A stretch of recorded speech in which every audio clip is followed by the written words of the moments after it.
3 months had passed since the meeting on Axiom Prime. The human colonies in the neutral zones were growing fast. New ships arrived every week, bringing more people, more equipment, and more hope. Captain O. Sunjay stood on the command deck of Kepler Base. He was 42 years old with short black hair and tired eyes. Outside the big windows, he could see huge mining machines digging deep into the planet's surface. The red soil of Kepler 442c was full of rare metals that humans needed. "How deep are we now?" Captain O asked. Engineer Yoon Min-hee looked at her computer screen. She was 31 with bright eyes and oil stains on her blue work clothes. 7 kilometers down, Captain. The mining lasers are working perfectly. We should reach the deep deposits by tomorrow. Captain O nodded. The work was going well. Too well, maybe. The alien warning seemed silly now. 3 months of digging and they had found nothing dangerous. Only valuable metals and crystals. "Sir," called Communications Officer Bay from his station. "Message from Research Station Aurora. Dr. Han wants to speak with you." "Put him through," said Captain O. Dr. Han Woojin's face appeared on the main screen. He looked excited. "Captain O, we have made an amazing discovery. The quantum readings from your mining site are very strange. We think you might have found something incredible down there." "What kind of something?" asked Captain O. "We're not sure yet, but the energy readings are unlike anything we have seen before. It's like there's a whole structure buried under your mining site." Engineer Yoon looked up from her computer. "A structure? That's impossible. Our deep scans showed only rock and metal." "That's what makes it so interesting," said Dr. Han. "Whatever. Is down there, it's hidden from normal scans. We need to dig deeper to find out what it is." Captain O made his decision. "Continue the mining operation. If there's something down there, we'll find it." Far away, Lieutenant Commander Choi Jimin was flying patrol in his ship, the Busan Runner. He was 28 years old and one of the best pilots in the human fleet. His ship was small but fast, perfect for checking on the mining operations. "This is Choi to Kepler Base," he said into his radio. "All quiet out here, no sign of alien ships. Looks like they decided not to fight us after all." "Copy that, Jimin," came Captain O's voice. "Keep watching. I don't trust those aliens to give up so easily." But the aliens were not the real danger. Deep under Kepler 442c, the mining lasers cut through the last layer of rock. They broke through into a huge, empty space. The space was filled with strange, dark metal walls. The walls had been there for hundreds of years, hidden and waiting. Engineer Yoon watched her screens as the mining machines entered the buried structure. "Captain, you need to see this. The thing Dr. Han was talking about. We found it." Captain O came to look at her screen. The camera from the mining machine showed a vast underground room. The walls were made of black metal that seemed to absorb light. Strange symbols covered every surface. "What is that place?" asked Captain O. "I don't know," said Yoon. "But look at these energy readings. Something in there is still active after all these years." The mining laser touched one of the black walls. For a moment nothing happened. Then the symbols on the wall began to glow with dark purple light. "Captain," said Yoon, her voice worried now, "the energy levels are going crazy. Something's happening down there." The first crack appeared in the black wall, then another. The purple light grew brighter. "Pull back the mining equipment," ordered Captain O. "Right now." But it was too late. The wall broke open with a sound like thunder. Dark energy poured out of the crack like liquid shadow. The mining machines stopped working as the energy touched them. Their metal parts began to dissolve. "What is that stuff?" asked Yoon, staring. At her screen, the dark energy was moving. It was alive. It flowed up through the mining tunnels toward the surface. As it moved, it grew bigger and stronger. "All units, emergency alert," Captain O spoke into his radio. "Something is coming up from the deep mining site. All personnel, move to safe areas." The dark energy reached the surface. It came out of the mining holes like black smoke. But this smoke was solid and hungry. It moved toward the power station that ran the whole base. Captain O watched in horror as the thing touched the power station. The building began to change. The metal walls became soft and started to melt. The lights went out one by one. "It's eating our power," shouted Yoon. "The thing is feeding on our energy systems." The creature was the size of a small building now. It had no real shape, just flowing darkness with bright purple spots that might have been eyes. It moved like water, but hit like a rock. "All weapons fire at that thing," ordered Captain O. The base defense guns turned toward the creature. They fired laser beams and plasma bolts. The weapons went right through the dark thing without hurting it. The creature seemed to like the energy from the weapons. It grew bigger. "Captain," said Communications Officer Bay, his voice shaking, "the thing is moving toward the main power core. If it reaches that—" "Evacuate the base," Captain O said quickly. "Send out the emergency signal. Tell everyone what we found here." His fingers moved fast over the control panel. He sent out a message to all human ships and bases. "Unknown hostile entity at Kepler Base. Conventional weapons not effective. Creature feeds on energy systems. Request immediate assistance." But even as he sent the message, the creature reached the main power core. The whole base shook as the monster began to eat the huge power source. Captain O could see it growing bigger and more solid with each second. "This is Captain O Sanjay of Kepler Base." He spoke into his radio one last time. "The creature it's dissolving our buildings. The metal is melting like ice. We're abandoning the base. Tell command that the aliens were right. There are things sleeping in the neutral zones, and we woke them up." The transmission cut off as the creature consumed the communications array. "Oi." Commander Choi heard the emergency message while he was still flying patrol. He pushed his engines to maximum speed and raced toward Kepler Base. When he arrived, he could not believe what he saw. Half of the mining base was gone, not destroyed, gone. The buildings looked like they had been eaten by acid. Strange, dark shapes moved through the ruins, feeding on anything that had metal or energy. "Kepler Base, this is Choi Jamin. Do you copy?" He called on his radio. No answer came back. Choi landed his ship far from the ruins and put on his protective suit. He walked carefully toward what was left of the base. The ground was covered with a strange black substance that felt warm under his boots. He found Captain O and 12 other survivors hiding in an old storage building that had no power systems. "Jimin, thank God you're here," said Captain O. "We need to get off this planet right now." "What happened here?" asked Choi. "We found something buried deep underground, some kind of prison or container. When we broke it open, that thing came out. It eats energy and metal. Our weapons just made it stronger." Engineer Yoon was sitting against a wall looking scared. "It's not just one creature. After the first one got big enough, it started to split. Now there are 3 of them out there." "3?" asked Choi. "And they're learning," said Captain O. "The first one was just hungry. But now they're working together. They're planning." As if to prove his point, a low sound came from outside. It was like a whale song, but darker and colder.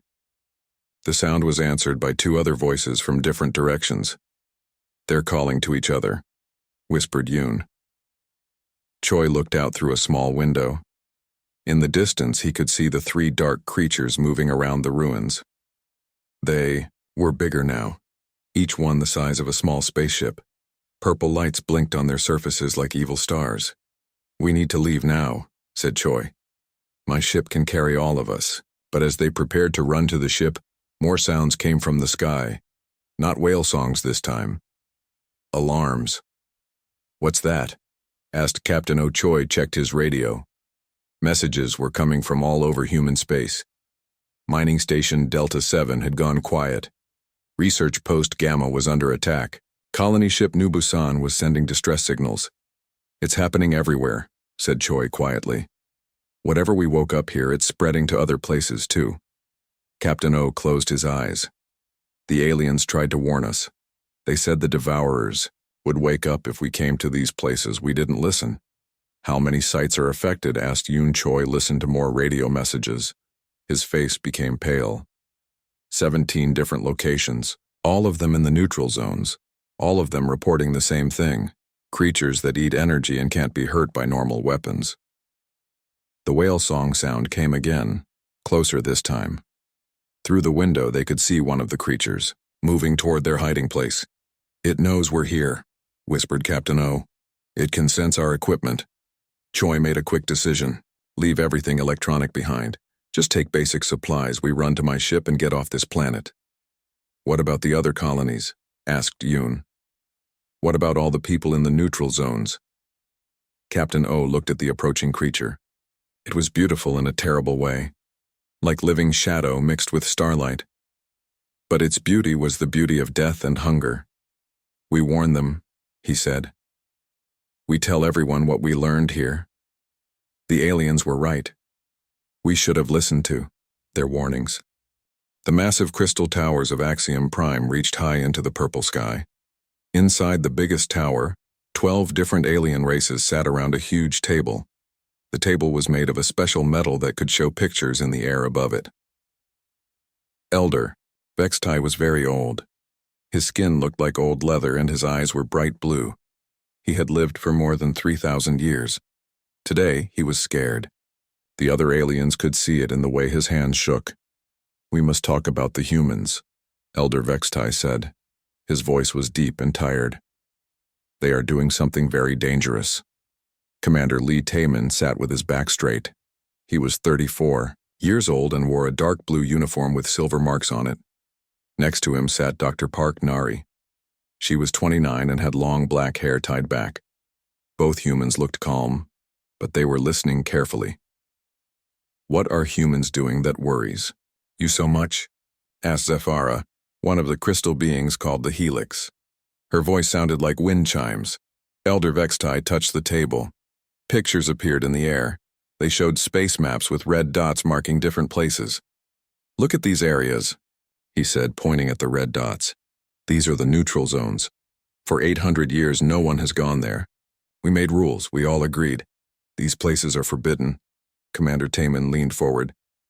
We know about the old treaties, but those rules are very old. Times have changed. Times have changed, yes, said Elder Vextai, but some dangers never change. Some dangers only sleep. Dr. Park spoke in a gentle voice. Elder Vextai, we have studied those areas with our best equipment. Our ships have flown through them many times. We found no dangers. We only found good places to build colonies and mine for metals. The elder alien's eyes became very bright. You found no dangers because they are sleeping, but your mining and building will wake them up. A robot-like being called Axiom 7 made clicking sounds. Tell them about the Devourers, Elder. They need to know. Elder Vextai stood up slowly. He was very tall, almost 7 feet. Long ago, before humans even knew about space travel, there was a great war. Our enemy was called the Devourers. They were not like normal life. They were made of dark energy and hate. He touched the table again. New pictures showed destroyed planets and broken spaceships. The Devourers ate everything, Elder Vextai continued. They ate our ships, our cities, our people. They grew bigger and stronger with everything they consumed. We lost hundreds of worlds. Commander Taemin looked at the pictures but did not seem worried. These look like very old images. How do we know they are real? Because I was there. Elder Vextai's voice became loud. I saw my homeworld die. I watched the Devourers eat entire star systems. It took all 12 of our races working together to stop them. Dr. Park asked, how did you stop them? We did not stop them, said Elder Vextai sadly. We could only make them sleep. We built special prisons in deep space. We hid them in the neutral zones. That is why those areas are forbidden. An alien made of gas and light called Whisper spoke in a voice like soft music. The Devourers are not dead. They wait. They dream. And when they wake up, they will be hungry. Commander Taemin stood up. With respect to all of you, we cannot make decisions based on old stories. Our scientists have not found any proof of these creatures. General Kim Do-yeon appeared as a blue hologram above the table. He was 45 years old with gray hair and a serious face. I am speaking from our main ship, Soul's Pride. We have been watching this meeting. Elder Vextai looked at the hologram. General Kim, you must listen. Your people are in great danger. General Kim's image did not change expression. Elder Vextai, Humans have faced many dangers. We have always found ways to win. We do not run away from problems. This is not about running away, said Elder Vextai. This is about survival. The Devourers are not like other enemies. You cannot fight them with normal weapons. Dr. Park pulled out a small device and showed some information. Our surveys show rich mineral deposits in 17 different systems. These materials are very important for our new technology. We need them to make better ships and weapons. And we have already started building, added Commander Taman. 3 mining stations are working. Research Station Aurora has 2,000 scientists studying new discoveries. Elder Vextai sat down heavily. You have already begun. The damage may already be done. The crystal being Zephyra made a sound like breaking glass. We must vote. Should we force humans to leave the neutral zones? Wait, said Dr. Park. You cannot force us to do anything. We are a free people. Axiom 7 clicked and whirred. Humans are new to this galaxy. You do not understand the old dangers. Commander Taman's voice became hard. We understand that you want to keep the best resources for yourselves. You use old stories to scare us away. Old stories. Elder Vextai stood up again. His whole body was shaking now. I will show you old stories. He touched the table with both hands. The air above them filled with terrible images. Planets turned black and empty. Huge dark shapes moved between stars, eating everything in their path. Millions of alien ships fired weapons that did nothing to stop the darkness. These are not stories, Elder Vextai said. These are memories. This is what the Devourers did before. This is what they will do again. The room was quiet for a long time. Finally, General Kim's hologram spoke. Even if these creatures exist, that was 800 years ago. Technology has improved. Humans have new weapons and shields that your ancestors did not have. Your weapons will not work, said Whisper sadly. The Devourers eat energy. Your weapons will make them stronger. Commander Taman looked around the room. You are all afraid of shadows and old memories. Humans are not afraid. We explore. We build. We grow stronger. Elder Vextai walked to the big window that showed space. Then we must give you an ultimatum. Stop all work in the neutral zones in 30 days. Leave those areas. Or we will make you leave. Dr. Park stood up quickly. Are you threatening us? We are trying to save you, said Elder Vextai. And save ourselves. When the Devourers wake up, they will not stop with human worlds. They will spread across the galaxy again. General Kim's hologram became brighter. Humanity will not be told what to do by fear and superstition. We have the right to explore and build like any other race. Then you have chosen, said Elder Vextai. We will prepare our fleets. In 30 days we will come to remove you from the neutral zones. Commander Taman picked up his papers. And we will be ready to defend our colonies and our rights, as the humans prepared to leave. Elder Vextai called out one last time. Please, listen to us. Your courage is good, but some enemies are too dangerous to fight. Some doors should never be opened. Dr. Park turned back. Elder Vextai, we respect your age and experience, but humans have always opened new doors. That is how we grow. The hologram of General Kim nodded. Our mining operations will continue. Our research will continue. We will not be stopped by old fears. After the humans left, the alien races sat in silence. Finally, Whisper spoke like wind through leaves. They will learn, the gas being said. But the lesson may kill them all. Elder Vextai still looked out at the stars. And us with them. The young races never listen to warnings. They must always learn the hard way. Should we prepare our fleets? Asked Zephyra. Yes, said Elder Vextai, but not to fight humans. We must prepare to fight the Devourers again, because in 30 days or 60 days or 100 days they will wake up. And this time, we may not be strong enough to make them sleep again. Outside the crystal towers, human ships were already leaving Axiom Prime. They carried messages back to human space. The messages were simple: prepare the colonies, strengthen the defenses, and continue the work.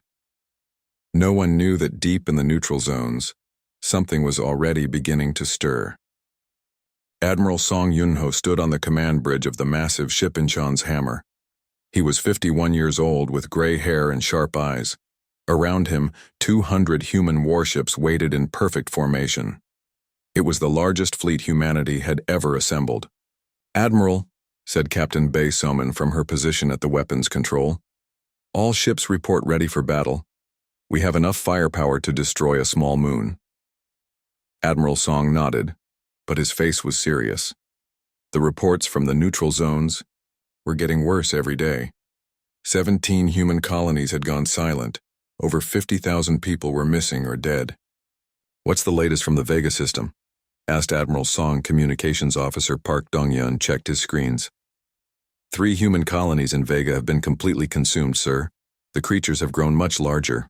Our scouts report seeing dozens of them, some as big as our destroyers. Dr. Lim Haewon, the fleet's chief scientist, looked up from her research station. She was 38 with long black hair and worried eyes. "Admiral, I must warn you again. These devourers are not like any enemy we have faced before. They exist partially outside normal space." "Explain that in simple terms, Doctor," said Admiral Song. "Think of them as ghosts that can become solid when they want to," said Dr. Lim. "Our weapons might pass right through them, and when they do become solid, they eat energy. Our weapons could make them stronger." Sergeant Major Kang Jiho stood at attention near the Admiral. He was 45 years old, built like a tank, and had fought in every major human conflict for 20 years. "Sir, my Marines are ready for boarding actions, but we need to know. Can we hurt these things with small arms?" "We don't know yet," admitted Dr. Lim. "The survivors from Kepler base said regular weapons didn't work, but maybe if we use enough firepower." A new voice interrupted them. Elder Vextai appeared on the main screen as a hologram. The old alien looked even more tired than before. "Admiral Song," said Elder Vextai, "I received your request for a meeting. I am willing to help, but you must understand, fighting the devourers with normal weapons is like trying to kill smoke with a sword." Admiral Song's jaw tightened. "Elder Vextai, humanity has never backed down from a fight. We have the strongest fleet in the galaxy. We can beat these creatures." "You cannot," said Elder Vextai sadly. 800 years ago, all 12 elder races fought together. We had weapons that could destroy stars. The devourers ate our weapons and grew stronger. We only won by trapping them, not by destroying them. "Then how did you trap them?" asked Dr. Lim. "With quantum containment fields and dimensional locks, technologies that took us centuries to develop. But the containers you humans opened were designed to keep sleeping devourers inside. Now that they are awake and feeding, those old methods will not work." Ambassador Shin Yumi stepped forward. She was the human diplomat assigned to work with the alien races. "Elder Vextai, if you help us, we will share any new technologies we develop. Humanity doesn't fight alone when we don't have to." The old alien was quiet for a moment. "Very well. I will send you what information we have, but please, Admiral Song, be careful. Do not throw away human lives for pride." After the transmission ended, Admiral Song turned to his officers. "Prepare the fleet. We're going to Vega. Whatever these devourers are, we're going to show them what human military power can do." The fleet jumped to hyperspace. 2 days later, they arrived at the Vega system. What they found there was worse than the reports had described. 3 planets that once held human colonies were now dark and lifeless. Strange black clouds moved between them like living things.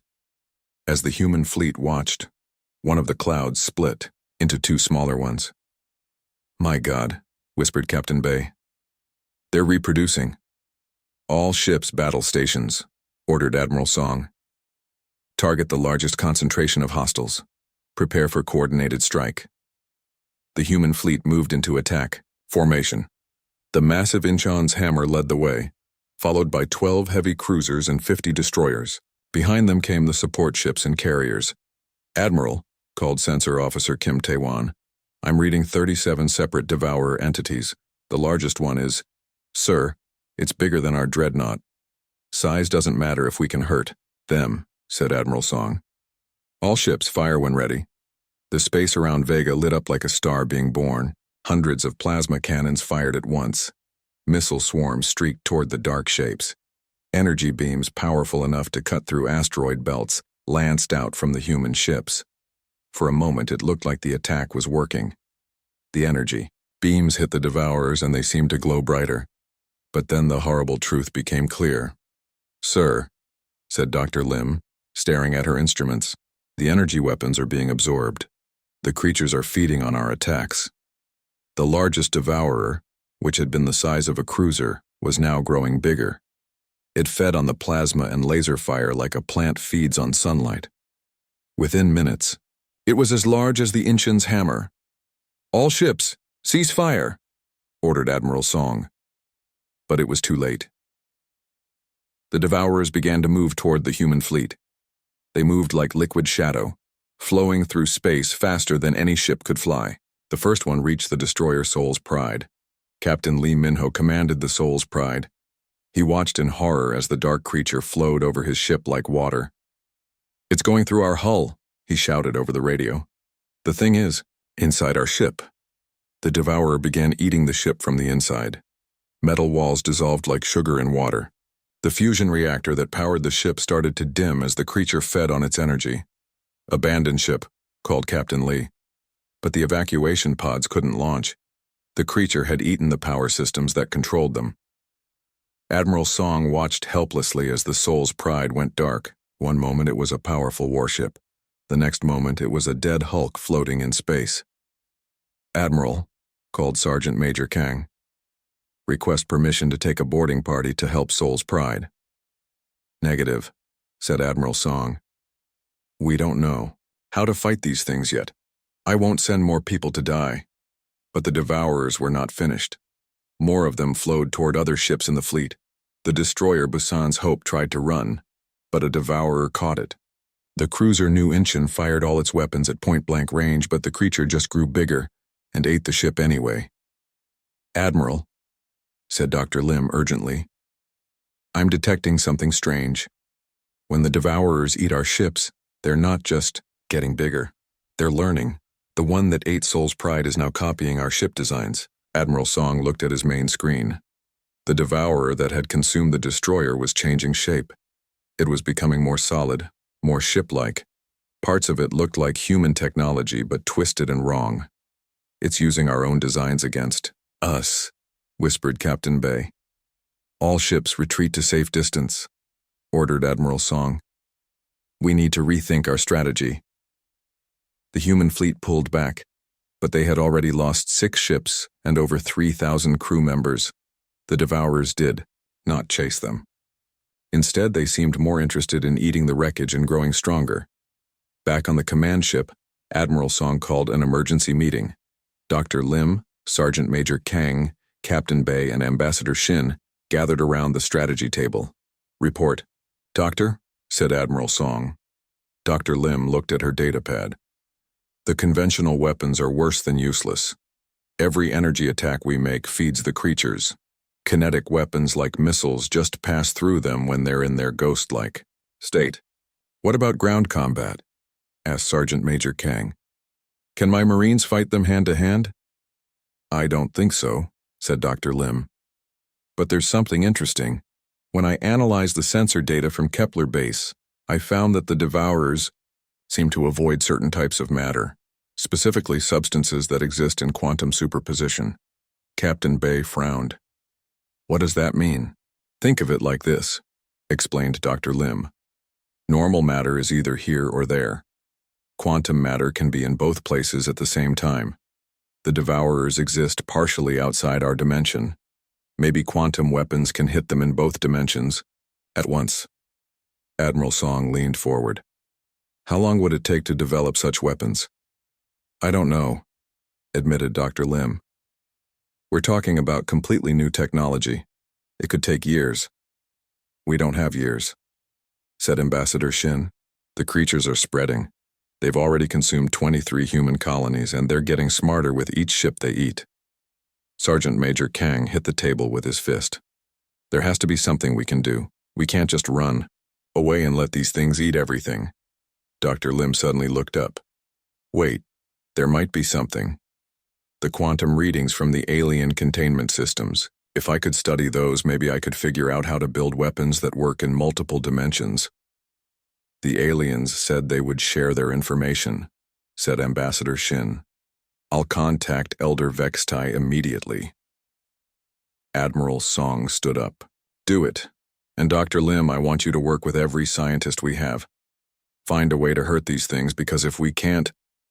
He looked out at the dark shapes moving between the dead planets. If we can't find a way to fight them, humanity won't survive this. 6 months had passed since the terrible battle at Vega. While the elder alien races built defensive walls around their homeworlds and prepared to abandon their outer colonies, humanity took a different path. Instead of hiding, they chose to study their enemy and learn how to fight back. Dr. Lim Haewon stood in the biggest research laboratory on Earth. Around her, 300 of humanity's best scientists worked day and night. The walls were covered with equations and drawings of strange new weapons. The air hummed with the sound of quantum computers running at full power. Dr. Park called Dr. Lim to her assistant, Dr. Park Nari, who had returned from the failed diplomatic mission. What's the status on the quantum communication research? Dr. Park looked up from her computer screen. Her eyes were red from lack of sleep, but they were bright with excitement. We've done it, Dr. Lim. We've figured out how the Devourers talk to each other. They use quantum entanglement across multiple dimensions. Can we interfere with their communications? Asked Dr. Lim. Better than that, said Dr. Park with a tired smile. We can listen to them. And if we can listen, we can learn how they think and plan. Across the laboratory, Engineer Yoon Min-hee was working on something that looked like a normal plasma rifle, but with strange crystal components attached to it. She was the same engineer who had survived the Kepler base disaster, and now she was determined to build weapons that could hurt the creatures that had destroyed her workplace. Test number 47, Yoon said into her recording device. She pointed the modified rifle at a target made of quantum-shifted metal, firing quantum disruptor pulse. A beam of blue-white energy shot from the rifle. Where it hit the target, the metal didn't just break or melt, it disappeared completely as if it had never existed. Success, shouted Yoon. The quantum pulse rifle works on multi-dimensional targets. Dr. Lim, we have our infantry weapon. Dr. Lim smiled for the first time in months. How many can we make? With all of Earth's factories working together, we can produce 10,000 quantum rifles per week, said Yoon. And I've also designed bigger versions for our ships. Captain Bae Soman walked into the laboratory wearing a new type of armor. The armor was dark blue with glowing lines running across it. She moved differently than before, like she was walking through water. How do you feel, Captain? Asked Dr. Lim. Strange, said Captain Bae. The quantum phase armor makes me feel like I'm existing in two places at once. But the tests worked. When the armor is active, I can touch objects that are partially out of phase with normal space. That means you can fight the Devourers hand to hand, said Dr. Park excitedly. Captain Bae nodded. My ship, the New Soul, is being fitted with quantum armor plating and the new Q disintegration cannons. We should be ready for combat trials within 2 weeks. Colonel Han Kyung-soo entered the laboratory carrying a datapad full of tactical plans. He was a thin man with sharp eyes who had spent his whole career studying how to fight different types of enemies. Now he was creating entirely new ways to fight creatures that existed in multiple dimensions. Dr. Lim, said Colonel Han, I need to know the maximum range of the quantum weapons. I'm developing new battle tactics specifically for fighting phase-shifting enemies. The ship-mounted Q cannons have a range of 50,000 kilometers, reported Yoon. The quantum mines can exist in up to 5 dimensions at once, so they can hit targets even when they're phased out of normal space. Colonel Han smiled. Perfect. I've created a tactical doctrine I call multi-dimensional warfare. Instead of fighting the Devourers where they're strongest, We forced them to fight in dimensions where our new weapons work best. 3 weeks later, the first test came. A Devourer scout about the size of a small spaceship entered the solar system. It had probably followed the quantum signatures from human ships that had escaped earlier battles. Admiral Song stood on the bridge of his new flagship, the Humanity's Shield. The ship was smaller than his old dreadnought, but it was built specifically to fight Devourers. Every weapon, every piece of armor, every system was designed around quantum technology. "Contact approaching Earth orbit," reported Sensor Officer Kim Taewon. "It's definitely a Devourer. Size estimate, roughly equal to a destroyer." "Perfect," said Admiral Song. "This will be our first real test. Captain Bay, take the new Soul and engage the target. Show us what the new weapons can do." Captain Bay's ship moved toward the Devourer with confidence. The creature looked like a flowing mass of dark energy with purple lights inside it. It moved like a predator that had never been challenged before. "All weapons, target the hostile," ordered Captain Bay. "Fire Q disintegration cannons." Beams of blue-white energy shot from the new Soul. When they hit the Devourer, something amazing happened. Instead of passing through harmlessly or feeding the creature, the beams actually hurt it. The Devourer twisted and made a sound like breaking glass mixed with screaming wind. "Direct hit," called Weapons Officer Lee Soyan. "The target is damaged and moving erratically." The Devourer tried to phase out of normal space to escape the attacks, but Captain Bay was ready. "Deploy quantum mines," she ordered. Invisible mines spread out around the creature. When the Devourer tried to phase into another dimension, the mines were waiting for it there too. Explosions of quantum energy lit up space in colors that had no names. "Target is attempting to flee," reported the Sensor Officer. "Don't let it escape," said Admiral Song over the radio. "We can't let it report back to the others about our new weapons." Captain Bay's ship chased the wounded Devourer. The creature was fast, but it was also hurt and confused. It had never been hunted before. Now it was learning what fear felt like. Firing. "Quantum torpedo spread," announced Captain Bay. The torpedoes moved through multiple dimensions at once. The Devourer couldn't escape them by phasing because the torpedoes existed in all the same dimensions the creature could access. The explosions that followed were beautiful and terrible. The Devourer dissolved into glowing particles that scattered across space like cosmic dust. "Target destroyed," reported Captain Bay, her voice filled with amazement. "Repeat, the Devourer has been completely destroyed." Cheers erupted across every human ship and base in the solar system. For the first time, since the war began, humanity had won a clean victory. But Dr. Lim was already thinking about bigger challenges. "Admiral, this was just a scout. The real test will come when we face the large swarms that have been growing in the former neutral zones." Admiral Song nodded. "How long before we can equip the entire fleet?" "All major ships will have quantum AO weapons within 3 months," reported Engineer Yoon. "The armor upgrades will take longer, but the weapons are the priority." Meanwhile, Elder Vextai watched the battle from his ship at the edge of the solar system. He had come to see if the humans could really fight the Devourers, or if they would need to be evacuated like so many other young races in the past. "Incredible," he whispered to his aide. "In 6 months, they've developed weapons that we never imagined in 800 years of fighting these creatures. Should we offer to help them?" asked his aide. Elder Vextai thought for a moment. "No. I think we should ask if they will help us. These humans, they don't just adapt to fight their enemies. They find ways to destroy them completely." Back on Earth, Ambassador Shin Yumi was meeting with representatives from all 12 elder races. The aliens had come to see the quantum weapons tests and to discuss working together. "We want to share this technology with you," said Ambassador Shin. "Humanity doesn't believe in fighting alone when we can fight together." The crystal being Zephyra sparkled with amazement.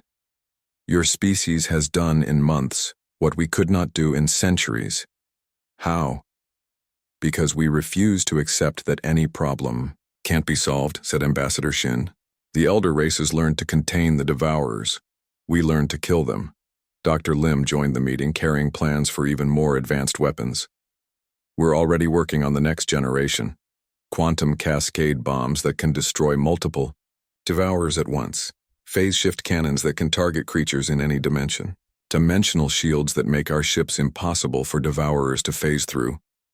Elder Vextai looked at the plans with ancient eyes. You're not just fighting this war, you're preparing to end it permanently. That's the plan, said Dr. Lim, with confidence. Humanity doesn't believe in managing threats. We believe in eliminating them.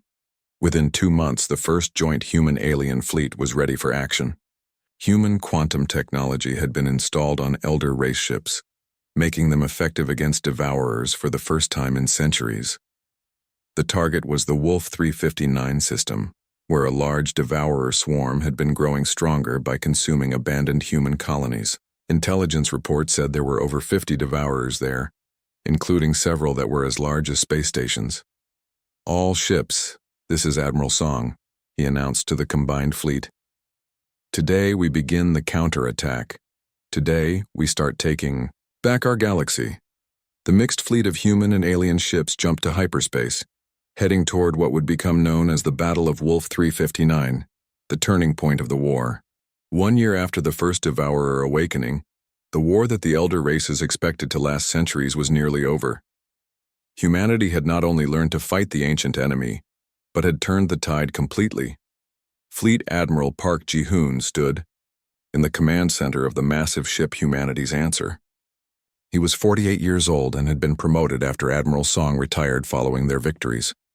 Around him, holographic displays showed the positions of over 500 ships, the largest combined fleet in galactic history. Admiral, called Captain Yu Jisoo from her position at the main weapons console. All quantum cascade bombs are armed and ready. The new targeting system can lock onto devourers in up to 7 dimensions simultaneously. Fleet Admiral Park nodded. Today they would attack the devourer homeworld in the galactic core, where the creatures had been sleeping for thousands of years. Intelligence reports said that millions of devourers still lay dormant there, waiting to be awakened. What's the status of the eradication core? Asked the Admiral. General Lee Soyin's image appeared on the main screen. She commanded the special ground forces that had been trained to fight devourers on planetary surfaces. All units are ready, Admiral. We have 50,000 troops equipped with quantum phase armor and Q-disruptor weapons. We can handle any dormant devourers we find on the surface. Dr. Kim Tai-hyung, the scientist who had developed the final quantum cascade technology, looked up from his instruments. He was only 31 years old, but his inventions had made him the most important person in the galaxy. Admiral, I must remind you that we've never tested the cascade bombs on this scale. We could accidentally damage the galactic core itself. Doctor, said Fleet Admiral Park, if we don't eliminate every last devourer today, they will wake up eventually and threaten the galaxy again. We can't leave this job half-finished. Elder Vextai's hologram appeared beside them. The ancient alien looked different now, hopeful instead of fearful. Admiral Park, the combined elder race fleets are in position. We have 400 ships equipped with your quantum technology. We are ready to follow your lead. Thank you, Elder, said the Admiral. Your people's knowledge of the galactic core will be crucial today. The massive fleet dropped out of hyperspace near the center of the galaxy. What they found there was beyond imagination. A huge space station made of dark metal floated near a black hole. The station was bigger than a moon and covered with thousands of hibernation chambers. My God, whispered Captain Yu. How many of them are in there? Dr. Kim checked his sensors. I'm reading approximately 2 million dormant devourers, if they all wake up at once. They won't, said Fleet Admiral Park firmly, because we're going to destroy them while they sleep. But even as he spoke, some of the chambers began to open. The quantum energy from the approaching ships was disturbing the ancient sleep cycles. Dark shapes began to flow out of the station. Contact, called Sensor Officer Choi Minho. Approximately 50 devourers are awakening. They're moving to intercept us. All ships engage the awakened hostiles, ordered Fleet Admiral Park. But don't target the station yet. We need to clear the area first. The battle began immediately. The awakened devourers were huge, some as large as battleships, but they had awakened into a galaxy where their enemies knew how to fight them. Blue-white beams of quantum energy lanced across space. The Devourers tried to phase into other dimensions, but the human weapons followed them everywhere they went. Quantum mines exploded in cascades of multi-dimensional fire. "The awakened Devourers are destroyed," reported Captain Yu. "All ships report minimal damage." "Excellent," said Fleet Admiral Park. "General Lee, begin the ground assault. Clear any dormant chambers on the station surface." General Lee's forces launched from their transport ships in small, fast landing craft. The quantum phase armor made them look like ghosts as they moved across the ancient station. Their mission was to plant charges in the hibernation centers and make sure no Devourers could escape during the main assault. "This is Ground Team Alpha," reported Colonel Han Kyung-soo over the radio.